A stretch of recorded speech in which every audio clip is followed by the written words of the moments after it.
beginning of sorrow. Is growing with Iran following that U.S. drone strike that killed Iran's top military commander. Millions of people taking to the streets of Iran to pay their respects to General Soleimani. And take a look, an ominous sign, this red religious flag raised over a mosque in Iran, a symbolic call to arms. That is a vow of vengeance. As President Trump touched down in Washington overnight, the fallout is spreading.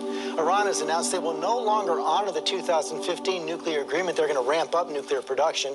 The Iraqi parliament voted to push U.S. troops out of that country, and President Trump is pushing back with threats of economic sanctions against Iraq and possible war crimes against Iran.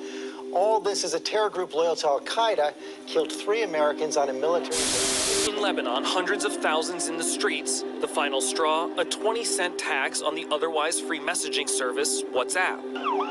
In Baghdad, dissatisfaction after 2 wars. Neither left democratic economic values in place, culminating in a violent response from the government. More than 200 dead. In Chile, a 4% rise in subway fares was enough to bring 1 million people to the streets. Stores and subway stations torched, the government forced to declare a state of emergency. And in Ecuador, the end of fuel subsidies brought out the masses, the government unable to control the spread, protests coordinated through social media. Around the world, these movements are growing, and they have certain things in common. The first is these are grassroots movements, movements without leaderships. The other thing is it's the haves versus the have-nots, and the have-nots are taking to the streets in huge numbers, demanding economic reforms from governmental systems that seem braced against change. All are united against corruption and demand equal access to the economy, and each has its own momentum and spirit. Why are you out here? I'm out here because this is my country, and this is where I want to continue to hopefully establish my family here. I'm really connected to my culture and to my heritage, and I find Lebanon to be such a beautiful country, so diverse. Talk to me about that corruption. What does this economic corruption mean for Lebanon? This economic corruption means around really high percentages of unemployment, above 30% of unemployment. Me, as a current university student, I'm planning on traveling because I can't find a job here. And the ones who are getting hired are getting paid very minimal wage. And while the cost of living is rising exponentially, and there's also fear of inflation, that the value of the lira is going to drop. And now the new stories are coming out about how specific politicians have been hiding money in other countries and have been hiding US dollars in other countries, and this is affecting poor people. Shine, tourists and Catalans enjoying a relaxing day. It's a different story outside the Spanish National Police headquarters. 10 policemen standing guard after a week of being surrounded by thousands of loud demonstrators. Nearby, a politician from Spain's right-wing Partido Popular party was warning against the dangers of nationalism. These increasingly violent movements are a reaction to the failure of the process of separatism put in place a few years ago. I think we're living the last moments, the very violent last moments of a totally failed adventure, which has led Catalonia to profound division and to economic regression and to almost civil conflict. As shoppers filled Barcelona's commercial streets, the damage and anti-state messages were still clear. And where protesters had built and then burned barricades in an attempt to keep the police. The urgent warning now that 4 countries are on the brink of famine. 20 million people, families and children. Tonight, right here, we're with the doctors who are in a race against time as we travel with the American woman who runs Save the Children. You're about to see what we witnessed in Somaliland, an autonomous region in northern Somalia, as millions now face starvation across the Horn of Africa. We set out to reach some of the most remote villages in Somaliland. There's an urgent crisis unfolding largely unnoticed by the rest of the world. Families and children at risk of starvation.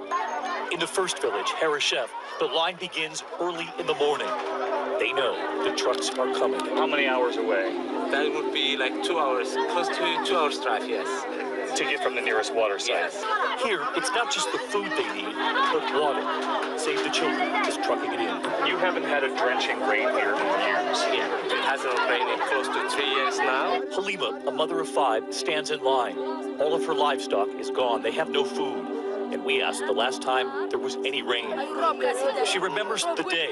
It happened once, last year. On the hill sit 2 trucks to deliver water for hundreds of families. If you look over my shoulder here, you'll actually see that this is what it's like as these families come here every single day to get water. We witness a rush of families trying to get to the hoses that will give them enough water to last just a couple of days. We journey from west to east. 70% of the livestock, the farm animals, have died. It's really everywhere you look. This mother is among the many forced to move closer to a village, hoping for food. She had 200 goats. There are just 10 left, and this is now her home. She shows us where she sleeps with her children. 5 sleep here. Her days are spent worrying about food. She worries every day. She's the mother and the father. As we journey deeper into the desert, we see evidence starvation has set in. They are on the brink of famine now here. April is supposed to be the wettest month, but as you can see, it is bone dry. Authorities say more than 6 million people are now struggling to find food.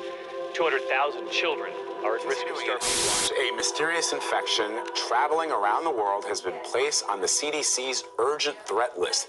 The fungal infection called Candida auris is resistant to treatment, and the number of cases in New York alone has grown from 1 to 14 in the last year. Now the CDC is warning healthcare workers to take extra precautions while at work, and they also warn that the epidemic is growing. Joining us now, internal medicine specialist Dr. Nita Ogden. Good to see you. Good to see you. Thank you for having me. So I was telling Emery, when I read about this fungal virus in the New York Times, and they described there's a patient that had it, was infected with this virus, and then when the patient left the hospital room, the entire room was a biohazard.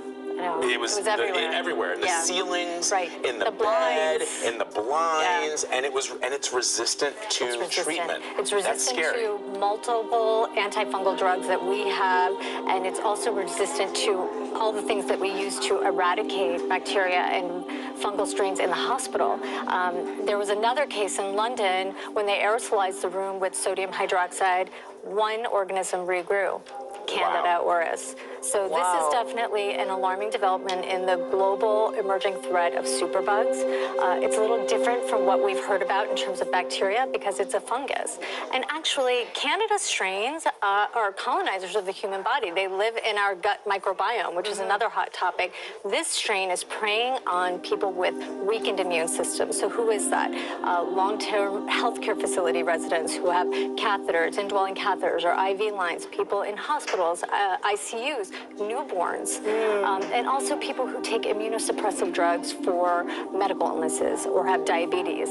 So those are the people that really are at risk. The greater concern is if we don't curb this rise of superbugs, where's this headed? It's headed towards normal, healthy people with no health problems becoming vulnerable to these type of fungal strains and not having anything in our defenses of antimicrobials and antifungals to fight them. So what does it look like when you've been infected with this fungus? Well, to be honest, people are already sick, or they're newborns and too young to say why they're sick. So the main symptoms may be malaise, fever, chills, some kind of vague symptoms, really. And so it's really up to healthcare facilities to be on the lookout and to report these kinds of symptoms if they're suspicious to healthcare agencies. So, things can go into effect immediately to prevent the spread.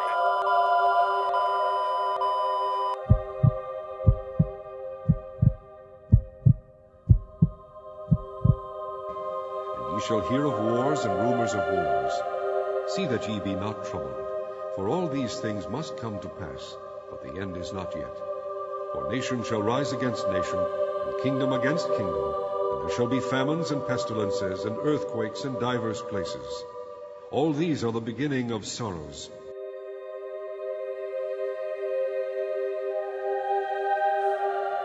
White horse. Deception. And I saw, and behold, a white horse, and he that sat on him had a bow, and a crown was given unto him, and he went forth conquering and to conquer. Revelation 6:2. Red horse.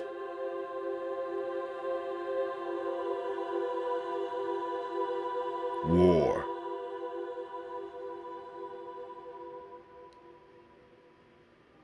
And there went out another horse that was red. Power was given unto him that sat upon, and take the peace of the earth, and that they should kill one another. And there was given unto him a great sword. Revelation 6:4. Black horse.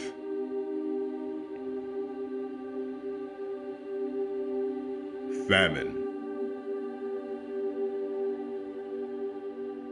And when he had opened the third seal, I heard the third beast say, Come and see. And beheld, lo, a black horse, and he that sat on him had a pair of balances in his hand.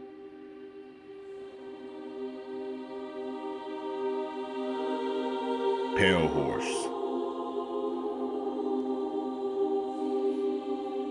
Death. And I looked, and behold, a pale horse, and his name that sat on him was Death, and hell followed with him. And power was given unto them over the fourth part of the earth, to kill with the sword, and with the hunger, and the death, and the beast of the earth. Revelation 6:8.